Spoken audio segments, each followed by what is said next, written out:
नमस्कार मंडळी, कशा आहात तुम्ही सर्व? आय होप की तुम्ही सर्वजण मस्त आणि मजेत असणार आहे. व्लॉगच्या सुरुवातीला बाहीचं कटिंग दाखवते, तसं मी शॉर्ट व्हिडिओ इंस्टाग्रामला आणि यूट्यूबला दोन्ही ठिकाणी अपलोड केला आहे. इंस्टाग्रामला खूप सारं प्रेम भेटलं तुमच्या ह्या व्हिडिओला. मला सुद्धा वाटतं की कटिंग स्टिचिंगचे व्हिडिओ डेली तुमच्याबरोबर शेअर करावं, पण मला कामाचा लोड खूप जास्त असतो. घरातलं काम तर बाजूलाच ठेवा, पण ब्लाऊजचं जे काही काम आहे ते माझ्याकडे खूप जास्त असतं. त्यामुळे मला ह्या सर्व गोष्टींना जास्त वेळ भेटत नाही. बऱ्याच मैत्रिणी म्हणतात की ज्यावेळेस तुम्ही कटिंग करता त्यावेळेस शूट करा आणि त्यानंतर मग आमच्याबरोबर शेअर करा. पण जे काही ब्लाऊजचं कटिंग असतं ते मी संध्याकाळच्या वेळेस करते आणि ते पण इतकं पटपट करते. कधी कधी झोप पण आलेली असते, कंटाळा पण आलेला असतो. असं होतं कधी एकदा जाऊन झोपेल, कारण की डोळेसुद्धा बरेच दुखतात, कारण की दिवसभर इतकं बारकाईने शिवणकाम करायचं असतं. सारखं मशीनकडे पाहून, किंवा ज्या हायस्पीडच्या मशीन आहे त्यांना सुईच्या जवळ एक छोटीशी लाईट असते, बऱ्याच मैत्रिणींना ते सुद्धा माहीत असेल. ती लाईट माझ्या मशीनची कंटिन्यू चालू असते, कारण की दिवसभर सुद्धा कधी कधी अंधार येतो आणि लाईट असेल की टीप कुठे चालली हे व्यवस्थित दिसतं. त्यामुळे मी दिवसभर ती लाईट चालूच ठेवते आणि त्या लाईटचा डायरेक्टली परिणाम जो आहे तो डोळ्यांवरती होतो आणि डोळे जास्त जळजळ करतात. सो अशी काहीशी सर्व सिच्युएशन असते आणि त्यामध्ये मग शूट करा. एकतर कटिंगच मी इतकं जास्त झोपेत करत असते, कधी कधी कंटाळासुद्धा येतो. असं नाही की दिवसभर काम करून मग संध्याकाळी फ्रेश मूडमध्येच आपण सर्व ब्लाऊजचं कटिंग वगैरे करू. कंटाळा आलेला असतो, शिवायची काही इच्छा नसते. त्यामुळे मग मला असं वाटतं की चला, झोपही येत नाही कधी कधी, असं होतं. त्यामुळे मग 1-2 ब्लाऊजचं कटिंग करूयात, म्हणजे नेक्स्ट डेला उठल्यावरती शिवायला बसता येईल. सो ही सवय लागण्यासाठी मी काय असे वेगळे प्रयत्न केले नव्हते. राम ज्यावेळेस संध्याकाळी झोपतो तर तो सुद्धा लेटच झोपायचा. तो माझी वाट पाहत बसायचा, कधी मम्मा इकडे येते आणि मला झोपवते. त्याच्यामुळे तो पण लेट झोपायचा आणि माझं काम पण तसंच कंटिन्यू चालू राहायचं. आणि तो जागा आहे म्हणून मी जागी, आणि मी जागी आहे त्याच्यामुळे तो जागा राहायचा. त्यामुळे ती सवय तशीच माझी कंटिन्यू राहिली आहे. आणि ज्यावेळेस त्याला झोपवेल ना, त्याच्यानंतर मग मी कटिंग वगैरे करायची. आणि कधी कधी आपल्याला असं होतं की आपल्यासोबत कोणीतरी जागा आहे आणि आपणही काम करतोय आणि समोरचा माणूसही काहीतरी करतोय, त्याचंही काहीतरी काम चालू आहे, तर काम करायला उत्साह येतो. नाहीतर मग कधी कधी मला असं वाटतं की सगळेच झोपलेत आणि माझं एकटीचंच काम चालू आहे, त्यावेळेससुद्धा मला कंटाळा येतो. पण आता राम ज्यावेळेस येईल त्यावेळेसपासून मग काय असं जास्त कंटाळा जाणवायचा नाही, कारण की आजूबाजूला त्याचा आवाज येतो, खेळण्याचं असेल किंवा काही बाकी, मग तो इकडे तिकडे त्याचं काही ना काही चालूच असतं. म्हणजे मग आपलंसुद्धा मन रमून जातं. तसं तर संध्याकाळी जाग माझ्यासाठी काही मुश्किल नाही, कारण की त्या गोष्टींची आता मला सवय लागून गेली. एनिवेज, तरी ते जे काय आपलं बाहीचं कटिंग आहे ते पूर्ण झालेलं आहे. पूर्ण जेवढी काही तुमची बाहीची लांबी असेल त्यामध्ये 1 इंच मिळवला आहे. कॅप हाईट 3 इंच घेतली. 3 इंचाच्या पुढे ज्या काही तुमच्या स्लीव्ज असतील त्यांच्यासाठी तुम्ही 3 इंचच कॅप हाईट घ्यायची आहे, किती लांब स्लीव्ज असो वगैरे. आणि जर त्याच्या आतमध्ये असेल तर त्याच्यासाठी वेगळी अशी कॅप हाईट असते. त्यानंतर तिथे मी टाकलेला आहे छातीचा चौथा भाग, त्यातून 1 इंच वजा करायचा, कारण की पाठीमागचा आणि समोरचा भाग जोडताना अर्धा इंच आपलं वजा होतं. त्यामुळे छातीचा चौथा भाग जो आहे त्याच्यामध्ये 1 इंच वजा केलं. त्यानंतर आवडीनुसार पुढे मार्जिन घ्यायचं आहे. जो काही छातीचा चौथा भाग वजा 1 इंच तुम्ही टाकले त्याचा मध्यभाग मी काढून घेतला. 3 इंच कॅप हाईट होती म्हणून त्यावरती एक उभी रेष आखून घेतली आणि उभी रेष आखल्यानंतर 1.5 इंचावरती एक मार्किंग केलं आणि अर्धा इंच वरती, अर्धा इंच खाली मार्किंग करून पुढील आणि मागील मुंड्याचा इथे मी आकार देऊन घेतले आणि अशा प्रकारे एकदम सोप्या पद्धतीने आपली स्लीव्ज कटिंग झालेली आहे. एकदम परफेक्ट बसते. गेले 15 वर्ष मी ह्याच स्लीव्जचे जो काही फॉर्म्युला आहे तोच यूज करते आणि परफेक्ट अशी स्लीव्ज बसते.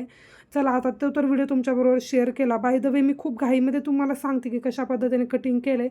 अगदी डिटेलमध्ये मी त्याचा शॉर्ट व्हिडिओ शेअर केलेला आहे, तिथेसुद्धा तुम्ही चेकआउट करू शकता. ते काम आवरल्यानंतर तिथे बऱ्याच साड्यांना मी पिको फॉल करून घेतलं होतं. याचा एक मी लाईव्हसुद्धा घेतला की कशा पद्धतीने मी पिको फॉल वगैरे करते. त्या वेगळ्या साड्या होत्या, म्हणजे नेक्स्ट डेला घेतलेला तो लाईव्ह.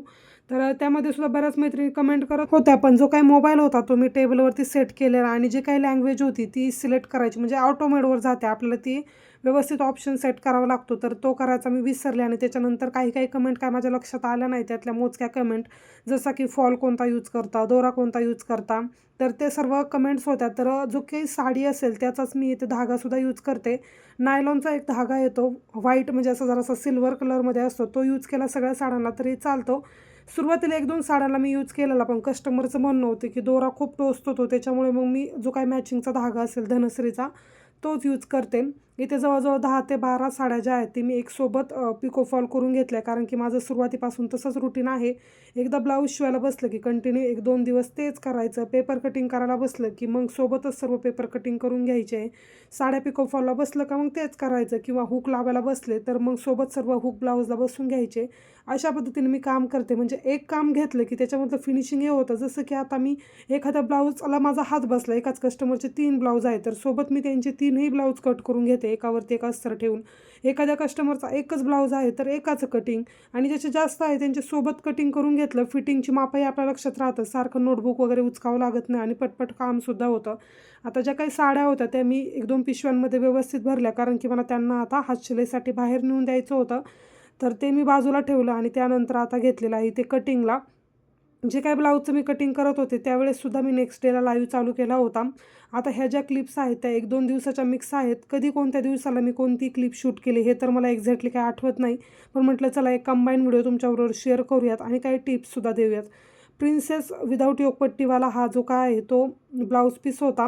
आणि त्यानंतर बऱ्याच मैत्रिणी होत होत्या की पेपर पॅटर्न तुम्ही देणं बंद केलं का, तर नाही, जसं मला पॉसिबल होईल त्या पद्धतीने मी ऑर्डर घेते. कारण की तुम्ही ब्लाऊजचं काम माझं डेली पाहता, डेली व्हिडिओमध्ये मी तुम्हाला मी शिवलेले ब्लाऊज दाखवते.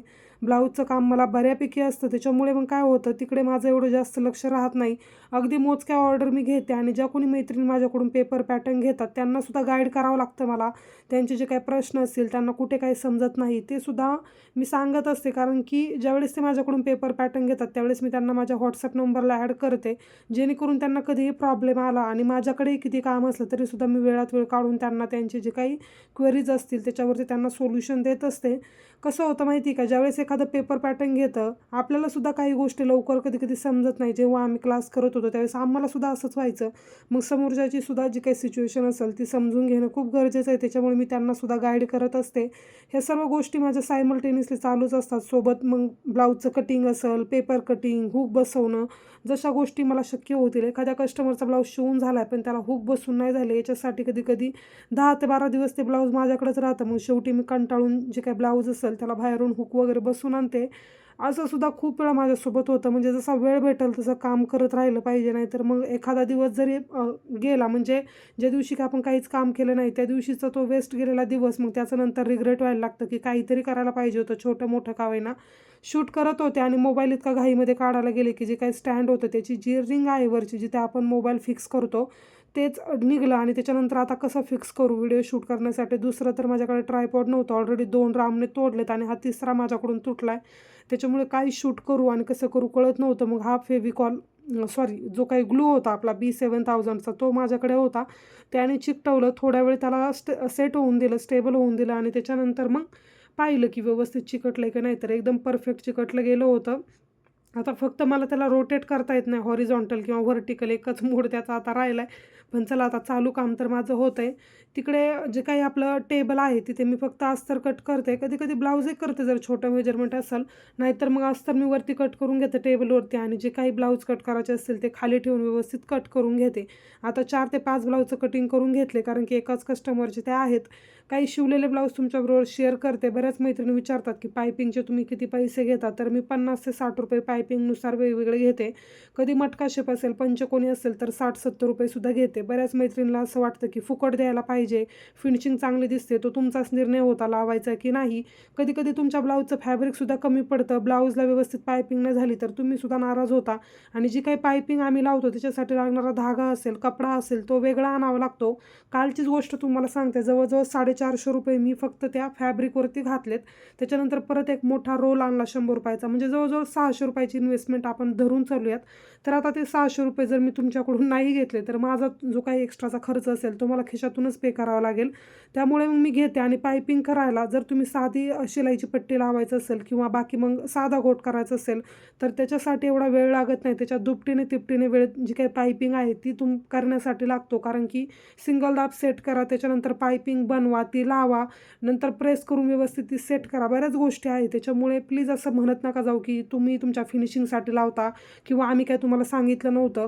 तुम्ही तर सांगितलं नव्हतं, पण तुम्ही जो काही ब्लाऊजचा कपडा दिला तो तर पुरला पाहिजे. कारण की तुमचे मेजरमेंट जर मोठे असतील तर ब्लाऊजचा कपडा कधीही शिल्लक राहत नाही. कधी कधी 1.25 मीटर 1.5 मीटर अस्तर लागतं. कसं होतं कधी कधी आपल्याला वाटतं नको आपले जे काही संबंध आहेत ते व्यवस्थित राहावेत किंवा कस्टमरसोबत बॉन्डिंग चांगलं राहावं, म्हणून आपण कधी कधी या गोष्टी इग्नोर करतो, म्हणतो जाऊ दे काही नाही, एखाद्या वेळेस घेऊयात, एखाद्या वेळेस नको घ्यायला.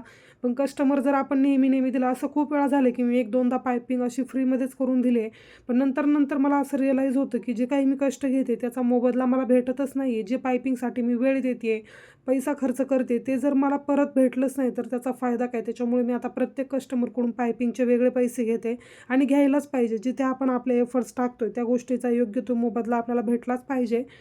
आता संध्याकाळच्या वेळेस मी येथे जे काही माझा वन पीस होता तो रेडी करते. एका एक्झिबिशनसाठी त्यांना वेअर करायचा होता आणि त्याच्यानंतर समोर जो काही तुम्हाला हे दिसते चेक्सची डिझाईन दिसते तिथे मला खूपच सिंपल वाटत होतं. म्हटलं जी अप्पर बॉडी आहे ती काही व्यवस्थित डिफाईन होत नाही, त्याच्यामुळे म्हटले तर शो बटन लावूया, म्हणजे मग एक असा वेगळा छानसा लुक येईल. त्याच्यामुळे आता इथे मी ते बटन्स लावून घेते. कमरेचा बेल्ट बनवू की नको असं मला वाटत होतं, पण फॅब्रिक काय पुरेसं नव्हतं. म्हटलं चला रेडीमेड एखादा बेल्ट असला तरी सुद्धा त्या लावून घेतील. सिंपल असा बनवलाय. समोरून स्वेट हार्ट नेक म्हणजेच पंचकोनी गळा घेतलाय, पाठीमागून गोल गळा आणि नॉड लावून त्याला मोठे असे लटकन लावलेत. त्यानंतर बॉक्स प्लेटमध्ये हा वन पीस शिवलाय. बाकी त्यांच्या अजून 5 ते 6 साड्या आहेत ज्यांचे सगळ्यांचेच वन पीस शिवायचे आहेत. जसं जसं पुढं स्टिच करेल काहीतरी वेगळं युनिक करण्याचा प्रयत्न करेल.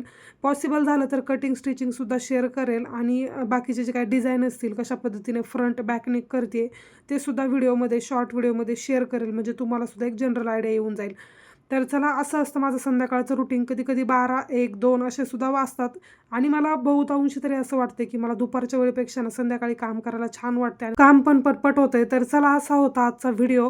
छोटासाच झालाय पण कसा वाटला ते मला कमेंट करून नक्की सांगा. आवडलं असेल तर लाईक करा आणि हो चॅनलवरती जर नवीन असाल तर प्लीज चॅनलला सबस्क्राईब करा. बाय.